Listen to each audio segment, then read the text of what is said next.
Yun, magandang araw mga kapalo. Sa mga di nakakaalam dyan, bago tayo pumasok bilang isang GNT rider, naging isang malupit na dancer muna tayo, yun no? Ay extra merchandiser pala sa isang supermarket mga kapalo.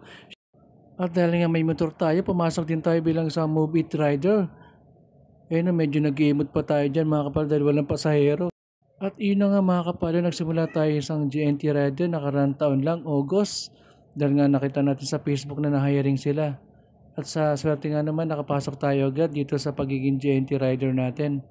Sa ngayon okay naman ang kita natin dahil nga peak season pa lang hanggang ngayon. Hanggang sa nagkaroon tayo ng maraming kaibigan, no, halos kaedad natin yan mga kapalo. At syempre meron din mas bata sa atin. At dahil nga pala kaibigan tayo, nagkaroon tayo ng kaibigan. Yan si Bruno, ang bait yan mga kapalo, bihira tumahol yan. At syempre sa mga nagbabalak dyan na gusto rin maging isang GNT rider, kailangan syempre unang-una may tsura kayo tulad ko, di ba?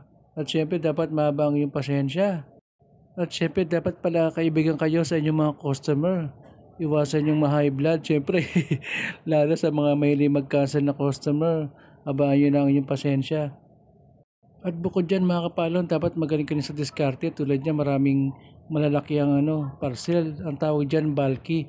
Kailangan magaling ka rin dyan, diskarte. Kung ano yung unahin mong lugar, dapat hanggang kasalangsan. Hindi pwedeng kung ano yung hugutin mo, yun na lang. Tulad niya mga kapalo, ginagawa ko.